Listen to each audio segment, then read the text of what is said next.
Hello friends, तो दोस्तों ये उर्दू प्रवेश ईयर पेपर के जो लास्ट क्वेश्चन है, तो अगर जो भी साथी उर्दू एचटेट की तैयारी कर रहा हो तो फ्रेंड्स तो उसके लिए बहुत ही बेस्टफुल है ये वीडियो। और दोस्तों बात करें इसमें प्रवेश ईयर पेपरों में दोस्तों एनसीईआरटी क्वेश्चन भी ऐड हैं। तो अब चलते हैं हम क्वेश्चन की ओर। जैसे कि यहाँ पूछा है, गुले बकावली किस्सा किस मसनवी में बयान किया गया है। तो दोस्तों यहाँ जैसे कि सहरुल बयान मसनवी, ये मीर हसन की मसनवी है। जिस मीर हसन की पैदाइश कब हुई थी दोस्तों? 1737 में पैदाइश हुई थी दिल्ली में, और इनकी वफ़ात हुई थी दोस्तों 1786 में इनकी वफ़ात हुई थी लखनऊ में। और दोस्तों मीर हसन के उस्ताद कौन थे? ज़ियाउद्दीन ज़िया, मीर ज़ियाउद्दीन ज़िया इनके उस्ताद थे। और इनके वालिद का नाम था मीर गुलाम हुसैन, और इनका असल नाम था मीर गुलाम हसन, और इनके वालिद का नाम मीर गुलाम हुसैन। और दोस्तों ये मीर हसन है जो ये मीर अनीस के दादा थे। और दोस्तों बात करें इसके बारे में, इन्होंने एक मसनवी लिखी थी सहरुल बयान, जो कि ये मीर हसन की मसनवी है। और नेक्स्ट बात करें दोस्तों ज़हर इश्क ये इसकी तसद्दुक़ हुसैन उर्फ नवाब मिर्ज़ा शौक की मसनवी है। जैसे कि इन्हें 3 मसनवी लिखी थी, ज़हर इश्क, बहार इश्क और फ़रीब इश्क। तो ये दबिस्तान लखनऊ से ताल्लुकात रखते थे ये। और दोस्तों बात करें इनके बारे में, इनके उस्ताद थे ख्वाजा हैदर अली आतिश, किसके?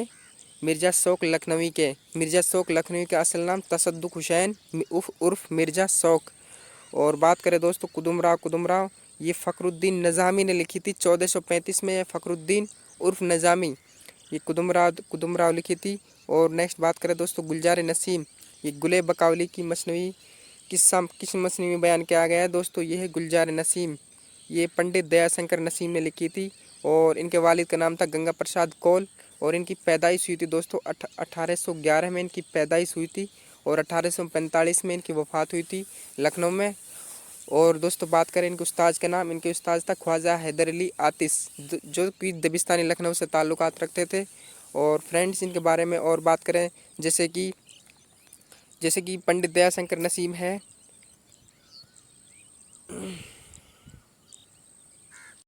जो दोस्तों ये पंडित दयाशंकर नसीम है, इनकी मसनवी गुलजार नसीम थी।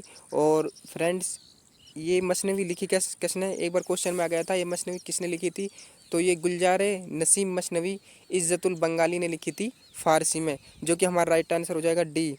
किस्सा गुले बकावली का किस्सा किस मसनवी में बयान किया गया है दोस्तों? ये है गुलजार नसीम, तो ये इसका राइट आंसर हो जाएगा डी। तो नेक्स्ट चलते हैं दोस्तों आगे की ओर। पूछा है इसमें दोस्तों, अखलाक हिंद फोर्ट विलियम कॉलेज से वाबिस्ता के किस मुसन्निफ़ से मंसूब है? तो फ्रेंड्स मज़हर अली ख़ां या हैदर बख्श हैदरी, मीर बहादुर अली हुसैनी या मीर अमन? मज़हर अली ख़ां, तो दोस्तों इसका ताल्लुकात कहाँ से था? तो इसका ताल्लुकात दोस्तों दबिस्तान दिल्ली से था। और दोस्तों बात करें इसके बारे में, तो ये फोर्ट विलियम कॉलेज में 5 शायर थे, जैसे कि मज़हर अली ख़ां, हैदर बख्श हैदरी, मीर बहादुर अली हुसैनी और मीर अमन मिर्ज़ा अली लुत्फ़। तो दोस्तों ये जो कि उसके जो प्रिंसिपल थे यानी उसके उस्ताद थे डॉक्टर जॉन किलक्रिस्ट, तो उनसे मीर अमन की मुलाकात करवाई थी। और बात करें दोस्तों हैदर बख्श हैदरी, इसका है किस्सा महरूमा मीर बहादुर अली हुसैनी। तो अखलाक हिंद इसकी किताब थी मीर बहादुर अली हुसैनी की। और मीर अमन ने 2 किताब लिखी थी दोस्तों, जैसे गंज खूबी और बागो बहार। गंज खूबी जो कि इसका तर्जुमा क्या था, अखलाक मोशनी, मुल्लावाज हुसैन काशिफ़ी ने लिखी थी। और दोस्तों बागो बहार 1802 में कंप्लीट की थी दोस्तों, 1801 से लिखना शुरू किया था और 1802 में ये कंप्लीट की थी बागो बहार मीर अमन ने। और दोस्तों मीर अमन की बात करें, जैसे कि इसने किताब के बागो बहार किस्सा चाहर दरदेश, जो कि अंग्रेज़ों के बच्चों को पढ़ाने के लिए किया गया था, तो इसका राइट आंसर हो जाएगा सी, यानी अखलाक हिंद फोर्ट विलियम कॉलेज से वाबिस्ता के मुसन्निफ़ से मीर बहादुर अली हुसैनी की जो किताब थी अखलाक हिंद, तो इसका राइट आंसर सी यानी थर्ड हो जाएगा। नेक्स्ट चलते हैं दोस्तों आगे की ओर। मरसिया के अज्जाए तरकीबी किसने मुतय्यन किए थे दोस्तों? अभी हमने बात की थी, जैसे कि मीर अनीस की पैदाइश कहाँ हुई थी दोस्तों? इनकी पैदाइश हुई थी 1802 में इनकी पैदाइश हुई थी। कहाँ पे? फैज़ाबाद में इनकी पैदाइश हुई थी 1802, और 1874 में इनकी वफ़ात हुई थी दोस्तों लखनऊ में। ये एक मरसिया निगार थे। मीर बरेली अनीस इनका पूरा नाम था। और दोस्तों बात करें इनके वालिद का नाम, इनके वालिद का नाम था मीर मुस्तहीन खलीक। और इनके दादा थे मीर हसन, जो कि मैंने पहले भी बताया था, इनके दादा था मीर हसन जिनकी मसनवी सहरुल बयान थी। और दोस्तों बात करें एक मरशा निगार थे जैसे कि अनीस और दबीर हयात व खिदमत ख्वातीन करबला, तो इन्होंने बहुत सारी मसनवी लिखी थी। और नेक्स्ट बात करें दोस्तों मिर्ज़ा दबीर, ये भी एक मरसिया निगार थे दोस्तों। अनीस और दबीर तो दोनों ये मुशद्दस में लिखा करते थे, यानी कि छः मिसरे में लिखा करते थे। और बात करें दोस्तों मीर खलीक, मीर अनीस के उस वालिद कौन थे? मीर खलीक। तो इनके वालिद का नाम था दोस्तों मीर खलीक। और मरसिया के अज्जा तरकी भी किसने मुतयन किए थे? तो ये मीर ज़मीर ने मुतयन किए थे। और बात करें दोस्तों मीर ज़मीर के बारे में, ये दबीर के उस्ताद भी रहे थे। और ज़मीर के उस्ताद कौन थे दोस्तों? मशफ़ी, यानी कि मशफ़ी ग़ुलाम हमदानी मशफ़ी। तो इसका राइट आंसर हो जाएगा डी, यानी 4 इसका राइट आंसर हो जाएगा। नेक्स्ट चलते हैं आगे की ओर। दबिस्तान लखनऊ के सबसे नुमाइंदा शायरों में शायर कौन है? तो दोस्तों दबिस्तान लखनऊ और दबिस्तान दिल्ली, ये दो इनको याद रखना। जैसे कि अब बात करें हम शाह नसीर, ये शाह नसीर किस उस्ताद थे दोस्तों? शाह नसीर, जैसे कि आपने नाम सुना होगा, दिल्ली के आखिरी शासक बहादुर शाह जफ़र के उस्ताद कौन थे? इब्राहिम ज़ौक़। अगर दोस्तों इब्राहिम ज़ौक़ क्वेश्चन में नहीं आए तो दोस्तों हम उस पर गालिब को भी लगा सकते हैं। तो दोस्तों इब्राहिम ज़ौक़ के उस्ताद कौन थे? शाह नसीर। और बात करें दोस्तों मीर तकमीर की पैदाइश हुई थी दोस्तों 1722 में इनकी पैदाइश हुई थी। कहाँ पर? तो इनकी पैदाइश हुई थी आगरा में। और इनकी वफ़ात हुई थी दोस्तों 1810 में इनकी वफ़ात हुई थी लखनऊ में। मीर तकमीर को खुदाए सुकून के नाम से भी जाना जाता है। और मीर तकमीर उर्दू गज़ल के इमाम भी समझा जाता है।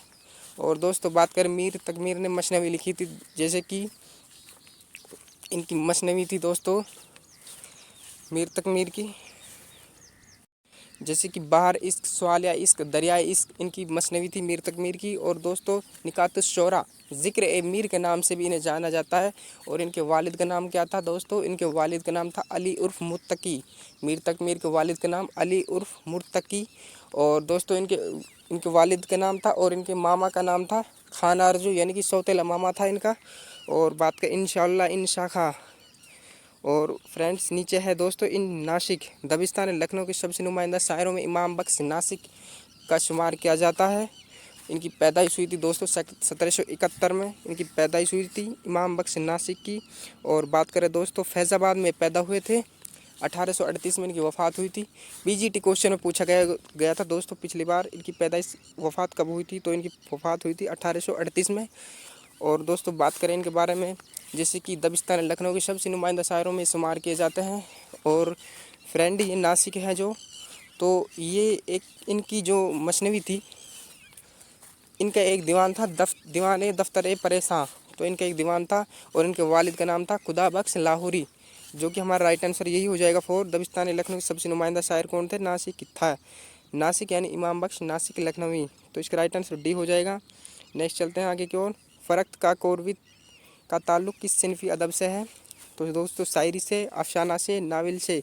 तो दोस्तों इसका ताल्लुक़ किससे है? तो इसका ताल्लुक़ था दोस्तों तंज़मीज़ा, जो कि तंज़मीज़ा के हमारे 5 शायर है, ध्यान रखना। जैसे कि फ़रख्त का कोरवी 1, और अकबर इलाहाबादी 2, और मुश्ताक अहमद यूसुफ़ी 3, कन्हैया लाल कपूर और जाफ़र जेटली, तो ये 5 शायर थे दोस्तों। तो इसका राइट आंसर हो जाएगा 4, यानी डी इसका राइट आंसर हो जाएगा। नेक्स्ट चलते हैं आगे की ओर। गंज खूबी किस किताब का उर्दू तर्जुमा है? जैसे कि अराइस महफ़िल, किस्सा चार दरदेश। तो दोस्तों अराइस महफ़िल किस्सा है, किस्सा महरूमा। तो इसका तर्जुमा था दोस्तों किस्सा महरूमा का तर्जुमा था किस्सा चार दरदेश। ये बागो बहार, ये मीर अमन की जो किताब थी बागो बहार, उसका तर्जुमा है दोस्तों गंज खूबी, जो कि अंग्रेज़ों को बच्चों को पढ़ाने के लिए ये इख्तियार किया गया था। और गुलस्तान मीर शेर अली अफसोस की किताब थी बागे उर्दू, तो उर्दू उसका तर्जुमा था गुलस्तान। और गंज खूबी दोस्तों ये अखलाक मूसनी, गंज खूबी किसकी दोस्तों? अखलाक मूसनी, जो मुल्ला वाज हुसैन कासमी ने लिखी थी। तो इसका राइट आंसर हो जाएगा डी, यानी 4 इसका राइट आंसर हो जाएगा। नेक्स्ट चलते हैं दोस्तों आगे की ओर। देखिए अखलाक हिंद किसकी तसनीफ़ है? तो दोस्तों ये किसकी तसनीफ़ है? हैदर बख्श हैदरी, जैसे कि मैंने अभी बताया था दोस्तों हैदर बख्श हैदरी, मीर अमन या फिर मीर बहादुर हुसैनी, तो अखला के हिंद दोस्तों मीर बहादुर अली हुसैनी की थी। गंज और मीर अमन की गंज खूबी और बागो बहार। गंज खूबी जो दोस्तों मुल्ला वाज हुसैन कासफी ने लिखी थी। और मीर अमन की बागो बहार किस्सा था चार दरदेश, जो अंग्रेजों को बच्चों को पढ़ाने के लिए किया गया था। हैदर बख्श हैदरी, ये किस्सा महरूमा का था। तो इसका राइट आंसर हो जाएगा दोस्तों सी, यानी थर्ड इसका राइट आंसर हो जाएगा। नेक्स्ट चलते हैं आगे की ओर। नज़ीर अकबर आबादी का इंतकाल कब हुआ था? तो दोस्तों नज़ीर अकबर आबादी के बारे में बात करते हैं। इनकी पैदाइश हुई थी दोस्तों 1740 में इनकी पैदाइश हुई थी। कहाँ पर पैदाइश दोस्तों इनकी हुई थी? दिल्ली में। और इनकी वफ़ात हुई थी दोस्तों, कहाँ पर इनकी वफ़ात हुई थी दोस्तों? आगरा में इनकी वफ़ात हुई थी। क्योंकि यहाँ जब दिल्ली में पैदा हुए थे दोस्तों, ये आगरा रहा करते थे, तो वहाँ पर इनकी वफ़ात हुई थी। 1830 में इनकी वफ़ात हुई थी। और दोस्तों बात करें इनके बारे में, ये अवामी शायर थे। जैसे कि इनकी बहुत सारी नज़म है, जैसे बंजारानामा, रोटीनामा, मुफलिसीनामा, कृष्ण कन्हैया, बालपन, नेकी और बदी, बहुत सारी इन्होंने दोस्तों नज़म लिखी थी। और इनके कोई भी उस्ताद ना रहे थे, तो ये भी बात ध्यान रखना। नेक्स्ट चलते हैं आगे की ओर। अगर दोस्तों पूछा जाए तो कौमी शायर कौन है दोस्तों? पंडित ब्रजनारायण नारायण चकबस्त थे। और अवामी शायर नज़ीर अकबर आबादी, रूमानी शायर अख्तर सैरानी, तो इनके बारे में ध्यान रखें। नेक्स्ट चलते हैं दोस्तों आगे की ओर।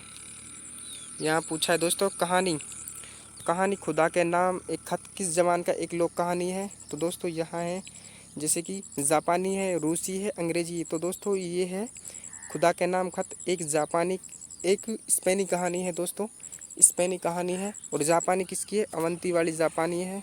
तो जो कि हमारा राइट आंसर हो जाएगा डी, यानी 4 इसका राइट आंसर हो जाएगा। ये एनसीईआरटी बुक से क्वेश्चन है। और खुदा के नाम खत है जो कि लिन सॉ ने एक खत लिखा था, उसकी फसल नष्ट हो जाती है, तो ये खुदा के नाम खत लिखता है, तो उसको 70 रुपये डाक द्वारा मिलते हैं। और दोस्तों वो उससे नाराज़ होता है, तो वह दोबारा खत लिखता है। तो इसका राइट आंसर 4 हो जाएगा, यानी डी इसका राइट आंसर हो जाएगा। नेक्स्ट चलते हैं आगे की ओर। स्क्रीन किससे बनाई जाती है? तो दोस्तों स्क्रीन किससे बनाई जाती है? ये भी एनसीईआरटी क्वेश्चन है। तो स्क्रीन दोस्तों कोलतार से बनाई जाती है, कोलतार। तो इसका राइट आंसर हो जाएगा बी, यानी दूसरा इसका राइट आंसर हो जाएगा।